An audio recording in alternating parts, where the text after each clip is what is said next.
ನಮಸ್ಕಾರ. ನೀವು ನೋಡ್ತಾ ಇದ್ದೀರಾ ನ್ಯೂಸ್18 ಡಿಜಿಟಲ್. ನಾನು ರಘುರಾಜ್. ರಾಜ್ಯದಲ್ಲಿ ಈಗಾಗಲೇ ಹೊಸ ಸಿಎಂ ಆಯ್ಕೆಯೂ ಆಗಿದೆ. ಹಲವು ಶಾಸಕರು ಈಗಾಗಲೇ ಸಚಿವರಾಗಿ ಪ್ರಮಾಣ ವಚನವನ್ನು ಕೂಡ ಸ್ವೀಕಾರ ಮಾಡಿದ್ದಾರೆ. ಆದರೆ ಉಳಿದಂತಹ ಸಚಿವ ಸ್ಥಾನಗಳು ಯಾವತ್ತೂ ಅಂತ ಕೆಲಸವನ್ನ ಸಿಎಂ ಮಾಡ್ತಾರೆ ಅನ್ನೋದು ಬಹಳಷ್ಟು ಒಂದು ಕುತೂಹಲ ಕೇಳ್ತಿರ್ತಕ್ಕಂಥ ವಿಚಾರ. ಈಗಾಗಲೇ ಬಹಳಷ್ಟು ಹಿರಿಯರು ಕೂಡ ಸಚಿವರು ಆಗಬೇಕು ಅಂತಕ್ಕಂಥ ನಿಟ್ಟಿನಲ್ಲಿ ಕಾದು ಕುಳಿತಿರ್ತಕ್ಕಂಥದ್ದು. ಮತ್ತೆ ಮೊದಲ ಬಾರಿಗೆ ಗೆದ್ದಿರ್ತಕ್ಕಂಥ ಹಲವಾರು ಶಾಸಕರು ಕೂಡ ಸಚಿವ ಸ್ಥಾನಕ್ಕೆ ತಮ್ಮ ಒಂದು ಆಕಾಂಕ್ಷೆಯನ್ನು ಈಗಾಗಲೇ ಸಲ್ಲಿಸಿರ್ತಕ್ಕಂಥದ್ದು. ಮತ್ತೆ ಹಿರಿಯರು ಕೂಡ ಇದ್ದಾರೆ. ಹಾಗಾಗಿನೇ ಮುಂದೆ ಸಚಿವ ಸ್ಥಾನ ಯಾರಿಗೆ ಸಿಗುತ್ತೆ ಅನ್ನುವಂಥದ್ದು ಬಹಳಷ್ಟು ಒಂದು ಕುತೂಹಲ ಕೂಡ ಕೇಳಿಸಿರ್ತಕ್ಕಂಥದ್ದು. ಮತ್ತೊಂದು ಕಡೆ ಈಗಾಗಲೇ ಖಾತೆಗಳನ್ನು ಹಂಚಿಕೆ ಮಾಡಿರೋ ವಿಚಾರವಾಗಿ ಬಹಳಷ್ಟು ಹಿರಿಯ ಕಾಂಗ್ರೆಸ್ನ ಸಚಿವರೇ ಈಗಾಗಲೇ ತಮ್ಮ ಒಂದು ಅಸಮಾಧಾನವನ್ನು ಕೂಡ ಹೊರಹಾಕಿದ್ದಾರೆ. ಒಂದ್ ಕಡೆ ರಾಮಲಿಂಗಾರೆಡ್ಡಿ ಅವರು ಆದ್ರೆ ಮತ್ತೊಂದು ಕಡೆ KH ಮುನಿಯಪ್ಪನವರು ಕೂಡ ಇದ್ದಾರೆ. ಆದ್ರೆ ಈ ಮಧ್ಯೆ ಸಚಿವ ಸ್ಥಾನದಿಂದ ವಂಚಿತರಾಗಿರ್ತಕ್ಕಂಥ ನಾಯಕರ ಪರವಾಗಿ ಮುಖಂಡರು ಬಹಳ ದೊಡ್ಡ ಮಟ್ಟದಲ್ಲಿ ಒಂದು ಲಾಬಿಯನ್ನು ಕೂಡ ಮಾಡ್ತಾ ಇದ್ದಾರೆ. ಪ್ರಮುಖವಾಗಿ ಮಾಜಿ ಸಚಿವರು ಆಗಿರತಕ್ಕಂಥ ಜಮೀರ್ ಅಹಮದ್ ಖಾನ್ ಅವರಿಗೆ ಸಚಿವ ಸ್ಥಾನವನ್ನು ಕೊಡಬೇಕು ಅಂತಕ್ಕಂಥ ನಿಟ್ಟಿನಲ್ಲಿ ರಾಜ್ಯಾದ್ಯಂತ ಬಹಳಷ್ಟು ಕಡೆ ಪ್ರತಿಭಟನೆಗಳು ಕೂಡ ಆಗ್ತಾ ಇದೆ. ಮತ್ತೊಂದು ಕಡೆ ಹಿರಿಯ ಕಾಂಗ್ರೆಸ್ ನಾಯಕರು ಆಗಿರ್ತಕ್ಕಂಥ ಅಲ್ಪಸಂಖ್ಯಾತರ ನಾಯಕರು ಆಗಿರ್ತಕ್ಕಂಥ ನಜೀರ್ ಅಹಮದ್ ಅವರನ್ನು ಕೂಡ ಈ ಬಾರಿ ಸಚಿವ ಸಂಪುಟಕ್ಕೆ ಸೇರಿಸ್ಕೊಳ್ಬೇಕು ಅಂತಕ್ಕಂಥ ಒತ್ತಾಯ ಕೂಡ ಬಹಳ ದೊಡ್ಡ ಮಟ್ಟದಲ್ಲಿ ಇರ್ತಕ್ಕಂಥದ್ದು. ಯಾಕೆ ಅಂತ ಹೇಳಿದ್ರೆ ಜಮೀರ್ ಅಹಮದ್ ಖಾನ್ ಅವರಿಗೆ ಜೊತೆಗೆ ನಜೀರ್ ಅಹಮದ್ ಅವರಿಗೆ ಬಹಳ ಹೆಚ್ಚಿನ ಸಂಖ್ಯೆಯಲ್ಲಿ ಮುಸ್ಲಿಂನ ಸಮಾಜದ ಕಾರ್ಯಕರ್ತರು ಹೆಚ್ಚಾಗಿ ಒಂದು ಫಾಲೋವರ್ಸ್ ಕೂಡ ಇರತಕ್ಕಂಥದ್ದು. ಈ ನಿಟ್ಟಿನಲ್ಲಿ ಬಹಳ ನಾವು ಗಮನಿಸಬಹುದು. ನಮ್ಮ ರಾಜ್ಯದ ಬೇರೆ ಬೇರೆ ಜಿಲ್ಲೆಗಳಲ್ಲಿ ಜಮೀರ್ ಅಹಮದ್ ಅವರಿಗೆ ಒಂದು ಸಚಿವ ಸ್ಥಾನವನ್ನು ಕೊಡಬೇಕು ಅಂತಕ್ಕಂಥ ನಿಟ್ಟಿನಲ್ಲಿ ಒತ್ತಾಯಗಳು ಮತ್ತೆ ಪ್ರತಿಭಟನೆಯನ್ನು ಕೂಡ ಕಾಂಗ್ರೆಸ್ ಪಕ್ಷದ ವಿರುದ್ಧ ಮಾಡಿರ್ತಕ್ಕಂಥದ್ದು. ಇದೇ ನಿಟ್ಟಿನಲ್ಲಿ ಕೋಲಾರ ನಗರದ ಬಂಬು ಬಜಾರ್ ಬಳಿ ಇರತಕ್ಕಂಥ ದರ್ಗಾದಲ್ಲೂ ಕೂಡ ಮುಸ್ಲಿಮರು ಸಾಮೂಹಿಕವಾಗಿ ಪ್ರಾರ್ಥನೆಯನ್ನು ಸಲ್ಲಿಸಿ ಒಂದು ಒತ್ತಾಯವನ್ನ ಕಾಂಗ್ರೆಸ್ ಪಕ್ಷಕ್ಕೆ ಹೇಳಿರ್ತಕ್ಕಂಥದ್ದು. ಒಂದ್ ಕಡೆ ಇದು ಒತ್ತಾಯ ಅಂದ್ರೂ ಕೂಡ ಒಂದು ಪರೋಕ್ಷವಾಗಿ ಇದು ಎಚ್ಚರಿಕೆ ಒಂದು ಗಂಟೆ ಅಂದ್ರೂ ಕೂಡ ತಪ್ಪಾಗ್ಲಿಕ್ಕಿಲ್ಲ. ಯಾಕಂತ ಹೇಳಿದ್ರೆ ಏನು ಕಾಂಗ್ರೆಸ್ ಪಕ್ಷದ ಒಂದು ಅತಿ ದೊಡ್ಡ ಒಂದು ಮತ ಬ್ಯಾಂಕ್ ಅಂತ ಹೇಳಿದ್ರೆ ಅದು ಮುಸ್ಲಿಂ ಸಮಾಜದ ಒಂದು ಮತ ಬ್ಯಾಂಕ್. ಯಾಕೆ ಅಂತ ಹೇಳಿದ್ರೆ ಇರ್ತಕ್ಕಂಥ ಎಲ್ಲ ಒಂದು ಮುಸ್ಲಿಂ ಸಮಾಜದಲ್ಲೂ ಕೂಡ ಸುಮಾರು 90% ಮತಗಳು ಕಾಂಗ್ರೆಸ್ ಪಕ್ಷಕ್ಕೆ ಅವರು ತಮ್ಮ ಒಂದು ಮತಗಳನ್ನ ಚಲಾವಣೆ ಮಾಡ್ತೀವಿ ಅಂತಕ್ಕಂಥ ಮಾತನ್ನ ಬಹಳಷ್ಟು ಬಾರಿ ಕೂಡ ಹೇಳಿರ್ತಕ್ಕಂಥದ್ದು. ಇದೇ ನಿಟ್ಟಿನಲ್ಲಿ ಏನು ಜಮೀರ್ ಅಹಮದ್ ಅವರನ್ನ ರಾಜ್ಯದಲ್ಲಿ DCM ಸ್ಥಾನಕ್ಕೆ ಅವರಿಗೆ ಕೊಡಬೇಕು, ಜೊತೆಗೆ ನಜೀರ್ ಅಹಮದ್ ಅವರನ್ನ ಮಂತ್ರಿ ಮಾಡಬೇಕು ಅಂತಕ್ಕಂಥ ಒತ್ತಾಯವನ್ನು ಇದೀಗ ಕೋಲಾರದ ಮುಸ್ಲಿಂ ಸಮಾಜದ ನಾಯಕರು ಮಾಡ್ತಾ ಇರತಕ್ಕಂಥದ್ದು.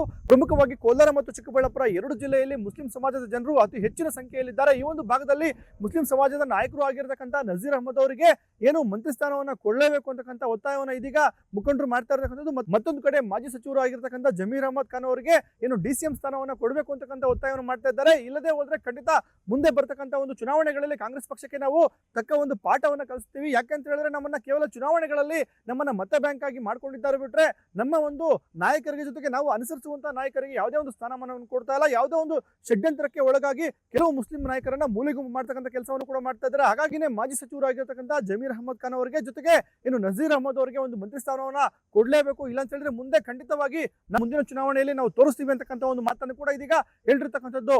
ಕೋಲಾರ ಮತ್ತು ಚಿಕ್ಕಬಳ್ಳಾಪುರ ಈ ಒಂದು ಭಾಗದಲ್ಲಿ ಮುಸ್ಲಿಂ ಸಮಾಜದ ನಾಯಕರು ಜೊತೆಗೆ ಮುಸ್ಲಿಂ ಸಮಾಜದ ಮುಖಂಡರು ಬಹಳ ಹೆಚ್ಚಿನ ಸಂಖ್ಯೆಯಲ್ಲಿ ಇರ್ತಕ್ಕಂಥದ್ದು. ಮತ್ತೆ ಕಾಂಗ್ರೆಸ್ನ ಶಾಸಕರು ಈಗಾಗಲೇ ಅತಿ ಹೆಚ್ಚು ಸಂಖ್ಯೆಯಲ್ಲಿ ಗೆಲ್ಲಲಿಕ್ಕೆ ಒಂದು ಮುಸ್ಲಿಂ ಸಮಾಜದ ಒಂದು ಮತಗಳು ಕೂಡ ಕಾರಣ ಅಂದ್ರೂ ಕೂಡ ತಪ್ಪಾಗ್ಲಿಕ್ಕಿಲ್ಲ. ಯಾಕಂತ ಹೇಳಿದ್ರೆ ಕೋಲಾರ ವಿಧಾನಸಭಾ ಸೇರಿ ಬೇರೆ ಬೇರೆ ಒಂದು ತಾಲೂಕಿನಲ್ಲಿ ಮುಸ್ಲಿಂ ಸಮಾಜದ ಮತಗಳು ಏನು ಕಾಂಗ್ರೆಸ್ ಪಕ್ಷದ ಅಭ್ಯರ್ಥಿಯನ್ನು ಆಯ್ಕೆ ಮಾಡಿಕೊಳ್ಳುವಂತ ನಿಟ್ಟಿನಲ್ಲಿ ಬಹಳಷ್ಟು ವಿಧಾನಸಭಾ ಕ್ಷೇತ್ರಗಳಲ್ಲಿ ಮುಸ್ಲಿಂ ಸಮಾಜದ ಮತಗಳು ನಿರ್ಣಾಯಕ ಒಂದು ಪಾತ್ರ ಕೂಡ ವಹಿಸುತ್ತೆ. ಹಾಗಾಗಿನೇ ಇದೀಗ ಮುಸ್ಲಿಂ ಸಮಾಜದ ನಾಯಕರು ಒತ್ತಾಯವನ್ನು ಮಾಡ್ತಾ ಇದ್ದಾರೆ.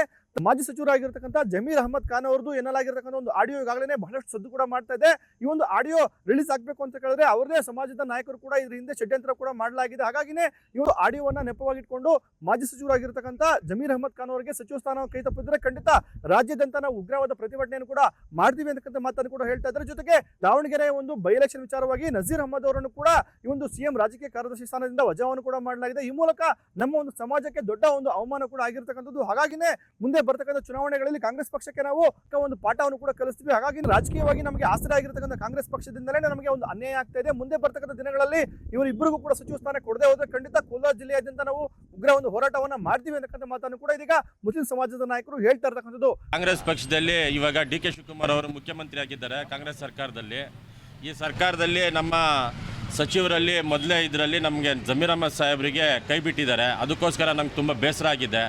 ಮತ್ತು ನಮ್ಮ ಹಿರಿಯ ನಾಯಕರು ಮತ್ತು ಎರಡೂ ಜಿಲ್ಲೆಯ ಪ್ರಮುಖ ನಾಯಕರಾದ ನಜೀರ್ ಅಹಮದ್ ಸಾಹೇಬರಿಗೆ MSc ಸ್ಥಾನದಿಂದ ಇದು ಮಾಡಿದ್ದಾರೆ. ಅದು ಕೂಡ ನಮಗೆ ತುಂಬ ಬೇಜಾರಾಗಿದೆ. ಯಾಕಂದರೆ ಈ ಪಕ್ಷದಲ್ಲಿ ಆಲ್ಮೋಸ್ಟ್ 90% ಓಟ್ ಹಾಕೋದು ಯಾವ್ದನ್ನ ಸಮಾಜ ಇದೆ ಅಂದರೆ ಅದು ಮುಸ್ಲಿಂ ಜನಾಂಗದಿಂದನೇ ಎಲೆಕ್ಷನ್ ಆಗಿ ಗೆದ್ದಿರೋ ತುಂಬ ಸುಮಾರು MLAಗಳಿದ್ದಾರೆ. ಎಕ್ಸಾಂಪಲ್ಸು ಇದೆ ಎಲ್ಲ ಕಡೆನೂ. ಮತ್ತು ಈ ರಾಜ್ಯದಲ್ಲಿ ಅತಿ ಹೆಚ್ಚು ಸಮುದಾಯ ಯಾವ್ದನ ಇದೆ ಅಂದರೆ ಅದು ಮುಸ್ಲಿಂ ಜನಾಂಗಕ್ಕೆ. ಇಂಥ ಟೈಮಲ್ಲಿ ಮತ್ತು ನಜೀರ್ ಅಹಮದ್ ಸಾಹೇಬರು ಮತ್ತು ಜಮೀರ್ ಅಹಮದ್ ಸಾಹೇಬರಿಗೆ ತುಂಬ ಅನ್ಯಾಯ ಆಗಿದೆ. ನಮಗೂ ಕೂಡ ನಮ್ಮ ಸಮಾಜಕ್ಕೆ ಹಿರಿಯ ನಾಯಕರು. ಇನ್ನೊಂದು ನೀವು ಎಲ್ಲನೂ ಹೋಗಿ ನೋಡ್ಕೊಬೋದು, ನಜೀರ್ ಅಹಮದ್ ಸಾಹೇಬರು, ಜಮೀರ್ ಅಹಮದ್ ಸಾಹೇಬ್ರಿಗಿರೋ ವೇವು ಬೇರೆ ಲೀಡರ್ಸ್ ಯಾರಿಗೂ ಇಲ್ಲ ಮುಸ್ಲಿಂ ಜನಾಂಗದಲ್ಲಿ. ಜಮೀರ್ ಸಾಹೇಬ್ರು ಅಂದರೆ ಬಂದಿದ್ದ ತಕ್ಷಣ 5-10 ಸಾವಿರ ಜನ ಸೇರ್ತಾರೆ. ಅವ್ರಿಗೆ ಕಾಂಗ್ರೆಸ್ ಅವ್ರಿಗೆ ಯಾಕೆ ಇದು ಅರ್ಥ ಆಗ್ತಾ ಇಲ್ಲ ಗೊತ್ತಾಗ್ತಾ ಇಲ್ಲ. ನಾವು ಕಾಂಗ್ರೆಸ್ ಪಕ್ಷದಲ್ಲೇ ಇರೋದು, ಆದರೆ ಬರುವಂಥ ದಿನಗಳಲ್ಲಿ ತುಂಬ ಉಗ್ರವಾದ ಹೋರಾಟ ಮಾಡ್ತೀವಿ. ನಮಗೇನು ತೊಂದರೆ ಆಗಲ್ಲ, ನಮ್ಮ ಸಮಾಜಕ್ಕೇನು ತೊಂದರೆ ಆಗಲ್ಲ. ಕಾಂಗ್ರೆಸ್ ಪಕ್ಷಕ್ಕೆ ತುಂಬ ಇದರಿಂದ ತುಂಬ ನೋವಾಗುತ್ತೆ, ತೊಂದರೆ ಆಗುತ್ತೆ. ಇದನ್ನೆಲ್ಲ ಅವ್ರು ಇದು ಮಾಡಿಕೊಂಡು ಮುಂದಿನ ಬರುವ ಇದರಲ್ಲಿ ಸಚಿವ ಸಂಪುಟದಲ್ಲಿ ಜಮೀರ್ ಅಹಮದ್ ಸಾಹೇಬ್ರಿಗೆ ಸಚಿವ ಸ್ಥಾನ ಕೊಡಬೇಕು ಮತ್ತು DCM ಸ್ಥಾನ ಕೊಡಬೇಕು. ದಾವಣಗೆರೆ ಉಪಚುನಾವಣೆ ಆಯ್ತಲ್ಲ, ಅಲ್ಲಿಂದ ನಮಗೆ ಮುಸ್ಲಿಂ ನಾಯಕರನ್ನ ಮೂಲೆ ಗುಂಪೆ ಮಾಡಿ ಕಡೆಗಣಿಸ್ತಾ ಇದ್ದಾರೆ. ಅದಕ್ಕೋಸ್ಕರ ನಾವು ಇಲ್ಲಿ ಶಾಂತಿಯುತ ಪ್ರತಿಭಟನೆ ಮಾಡಬೇಕು. ಏನು ಹೇಳ್ತಾರೆ ಅವರು, SS ಮಲ್ಲಿಕಾರ್ಜುನ್ ಯಾರವನು ಬರೋಕ್ಕೆ ನಮ್ಮ ಕ್ಷೇತ್ರಕ್ಕೆ? ರೇ ಮಲ್ಲಿಕಾರ್ಜುನ್ ಅವರೇ, ಯಾರು ಅವನು ಹೇಳೋದಲ್ಲ, ಇವರು ಕರ್ನಾಟಕಕ್ಕೆ ಸೀಮಿತವಲ್ಲ, ನಮ್ಮ ಇಡೀ ದೇಶಕ್ಕೆ ಸೀಮಿತವಾಗ್ತಾರೆ. ಯಾಕಂದರೆ ಪಕ್ಕದ ನೆರೆ ರಾಜ್ಯದಲ್ಲಿ ಹೋಗಿ, ಕೇರಳ ರಾಜ್ಯದಲ್ಲಿ ಹೋಗಿ ಕಾಂಗ್ರೆಸ್ ಪಕ್ಷ ಗೆಲ್ಸ್ಕೊಂಡು ಬಂದಿದ್ದಾರೆ. ಕಾಂಗ್ರೆಸ್ ಪಕ್ಷ ಬರೋಕ್ಕೆ ಕಾರಣ ಅಂದರೆ ನಮ್ಮ ಜಮೀರ್ ಅಹಮದ್. ಇದೇ ಥರ ನಮ್ಮ ಕರ್ನಾಟಕದಲ್ಲಿ ರಾಜ್ಯ ಬರೋಕ್ಕೆ ಕಾರಣ ಆಗಿದ್ದಾರೆ. ಇವರು ಮೊದಲೇ ನಸೀರ್ ಅಹಮದ್ಗೆ ಮತ್ತು ನಮ್ಮ BZ ಜಮೀರ್ ಅಹಮದ್ಗೆ ಇಬ್ಬರಿಗೆ ನಮ್ಮ ತಂದೆ ನೀವು, ನಮ್ಮ ಸರ್ವಸ್ವ ನೀವು ಅಂತ ಹೇಳ್ತಾ ಇದ್ರಿ ಕಾಂಗ್ರೆಸ್ ಪಕ್ಷದವರು. ಇವು ಮಿನಿಸ್ಟ್ರಿ ಕೊಡುವಾಗ ಒಂದು ಯಾವುದೋ ನಕಲಿ ಆಡಿಯೋವನ್ನು ಸೃಷ್ಟಿ ಮಾಡಿ ನಮ್ಮ ಪಕ್ಷದಲ್ಲೇ ಇದ್ದಾರೆ, ನಮ್ಮದರಲ್ಲೇ ಇದ್ದಾರೆ, ನಮ್ಮ ನಾಯಕರೇ ಇದ್ದಾರೆ, ನಮ್ಮ ಮುಸ್ಲಿಂ ನಾಯಕರೇ ಇದ್ದಾರೆ. ಅದರಲ್ಲಿ ಇವರೇ ಮಾಡಿದ್ದಾರೆ. ಇವ್ರಿಗೆ ಇದು ಮಾಡಿ ನಮ್ಮರನ್ನು ತುಳಿತಾ ಇದ್ದಾರೆ. ಇದಕ್ಕೋಸ್ಕರ ಮುಂದಿನ ದಿನಗಳಲ್ಲಿ ಕಾಂಗ್ರೆಸ್ ಪಕ್ಷ ನಮ್ಮ ಮುಸ್ಲಿಮರನ್ನು ತುಳಿದ್ರೆ, ಮುಸ್ಲಿಂ ನಾಯಕರನ್ನ ತುಳಿದ್ರೆ ನಿಮಗೆ ನಷ್ಟ ಆಗುತ್ತೆ. ಒಟ್ಟಾರೆಯಾಗಿ ಕೋಲಾರ ಮತ್ತು ಚಿಕ್ಕಬಳ್ಳಾಪುರ ಎರಡು ಜಿಲ್ಲೆಯಲ್ಲೂ ಕೂಡ ಇನ್ನು ನಜೀರ್ ಅಹಮದ್ ಅವರು ತಮ್ಮದೇ ಆದಂತಹ ಒಂದು ಪ್ರಭಾವವನ್ನು ಇಟ್ಕೊಂಡಿದ್ದಾರೆ. ಮತ್ತೆ ಕೋಲಾರ ವಿಧಾನಸಭಾ ಕ್ಷೇತ್ರದಲ್ಲೂ ಕೂಡ ಅವರದೇ ಆದಂತಹ ಒಂದು ಪ್ರಭಾವ ಕೂಡ ಇದೆ. ಹಾಗಾಗಿ ನೀವು ನಜೀರ್ ಅಹಮದ್ ಅವರಿಗೆ ಒಂದು ಸಚಿವ ಸ್ಥಾನವನ್ನ ಕೊಡಬೇಕು ಅಂತಕ್ಕಂಥ ಒತ್ತಾಯ ಕೂಡ ಈಗಾಗಲೇ ಬಹಳ ದೊಡ್ಡ ಮಟ್ಟದಲ್ಲಿ ಕೇಳಿ ಬರ್ತಾ ಇರ್ತಕ್ಕಂಥದ್ದು. ಈ ಹಿನ್ನೆಲೆ ಪ್ರಾಥಮಿಕವಾಗಿ ಮೊದಲು ಪ್ರತಿಭಟನೆ ಮಾಡಿ ಕಾಂಗ್ರೆಸ್ ನಾಯಕರ ವಿರುದ್ಧ ಹರಿಹಾಯ್ದಿರ್ತಕ್ಕಂಥ ನಾಯಕರು ಯಾವುದೇ ಕಾರಣಕ್ಕೂ ಕೂಡ ನಜೀರ್ ಅಹಮದ್ ಅವರಿಗೆ ಈ ಬಾರಿ ಸಚಿವ ಸಂಪುಟದಲ್ಲಿ ಒಂದು ಸ್ಥಾನವನ್ನು ಕೊಡಬೇಕು ಅಂತಕ್ಕಂಥ ಒತ್ತಾಯವನ್ನು ಮಾಡ್ತಾ ಇರತಕ್ಕಂಥದ್ದು. ಮತ್ತೊಂದು ಕಡೆ ರಾಜ್ಯದಲ್ಲಿ ಈಗಾಗಲೇ ಮಂತ್ರಿಗೆ ಕೆಲಸ ಮಾಡಿರತಕ್ಕಂಥ ಜಮೀರ್ ಅಹಮದ್ ಅವರಿಗೆ ಮತ್ತೊಮ್ಮೆ ಅವರಿಗೆ ಮಂತ್ರಿನ ಮಾಡಬೇಕು, ಜೊತೆಗೆ ಅವರಿಗೆ DCM ಸ್ಥಾನಮಾನವನ್ನು ಕೊಡಬೇಕು ಅಂತಕ್ಕಂಥ ಒತ್ತಾಯವನ್ನು ಕೂಡ ಇದೀಗ ಅವರ ಬೆಂಬಲಿಗರು ಮಾಡ್ತಾ ಇರ್ತಕ್ಕಂಥದ್ದು. ರಘುರಾಜ್, ನ್ಯೂಸ್ 18 ಕೋಲಾರ. ನಿರ್ಭೀತ, ನಿಷ್ಪಕ್ಷಪಾತ, ವಿಶ್ವಾಸಾರ್ಹ ಸುದ್ದಿಗಳಿಗೆ ಮತ್ತೊಂದು ಹೆಸರಾಗಿರುವ ನ್ಯೂಸ್ 18 ಕನ್ನಡ ಈಗ ಆಪ್ನಲ್ಲೂ ಲಭ್ಯವಿದೆ. ದಯವಿಟ್ಟು ಇಲ್ಲಿರುವ QR ಕೋಡ್ ಸ್ಕ್ಯಾನ್ ಮಾಡಿಕೊಂಡು ಆಪ್ ಡೌನ್ಲೋಡ್ ಮಾಡೋದಕ್ಕೆ ಮರಿಬೇಡಿ. ನಿಮ್ಮ ಬೆಂಬಲ ಹೀಗೆ ಸದಾ ನಮ್ಮೊಂದಿಗಿರಲಿ. ಧನ್ಯವಾದ.